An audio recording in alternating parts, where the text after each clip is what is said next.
At the Grants Pass Gospel Rescue Mission, one of the ways that we measure progress and the success of our residents is through our 30-day program. Each resident is given a 30-day form on intake. It's a contract that allows them to stay for a maximum of 30 days.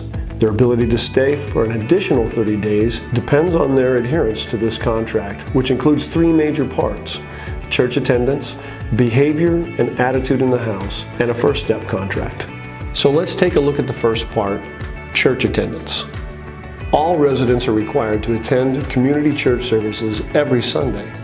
After church, each resident brings back a church bulletin along with their 30-day form and has an RA initial their form. After 4 weeks of church attendance, residents will inform the RAs that their 30-day review is coming up, and the RAs will then fill out their portion of the 30-day form. This second part of the 30-day form includes ratings from the RAs and peers based on the behavior of the resident in the house. Did they make it to all the required chapels? Were all their chores completed? What was their attitude like in the house? Were they up on time? Did they cooperate with others and follow the rules? Each of these is assigned a rating from 1 to 10, which serves as a guide for improvement. If staff or RAs need to address an issue with a resident regarding these, they'll be marked down a point on each occurrence. Everybody at the mission is required to do some kind of work in trade for their stay. Mission work can vary from housekeeping to working at the Second Chance thrift store, working in the kitchen, or other duties as assigned. The work assignment portion of the 30-day form is filled out by the resident's worksite manager, who provides a rating for punctuality, work quality, and attitude. Like the ratings from the RAs, this peer feedback plays an important role in determining whether or not a resident is permitted to stay beyond the first 30 days. You'll see a box on the 30-day review stating, "Must maintain a rating of 6 or better." Essentially, if the RAs or staff have to talk to a resident about adhering to the rules for more than 4 times, they'll generally be asked to leave, typically for about 30 days. The final part is the first step contract. This is the list of the basic things we think every resident should have dialed in, meaning they should have applied for the Oregon Health Plan and they should be on the HUD housing waiting list.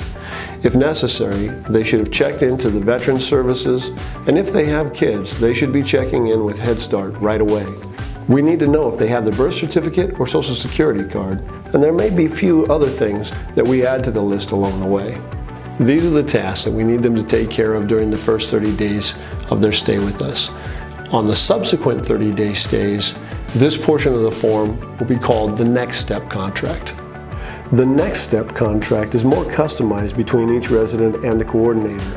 This gives them up to 3 or 4 steps that can be accomplished over the next 30 days that help them toward the goal of becoming independent. Progress on these will require third-party verification. So, for example, if they are required to open up a bank account, we'll need to see a bank statement. If they're required to go to counseling, then we'll need to see a schedule from the counselor giving that schedule. These steps all lead to independence, and that is really the ultimate goal that we have here at the mission. It's to help the resident no longer need charity in order to survive. If the resident receives some kind of income, there will be program fees, and of course, there's a UA that they'll have to pass in order to stay. We test for drugs because we need to know that they're doing their part in order to have their stay. Provided that everything is graded well, the resident is demonstrating that they're willing to work toward becoming independent, doing those things that are asked of them, that their peers would say, yes, this person is really making an effort. Then we would grant them an additional 30 days if they request. And so we'll continue to do that with them for as long as they continue to demonstrate that they're making progress. That's the ins and outs of the 30-day stay.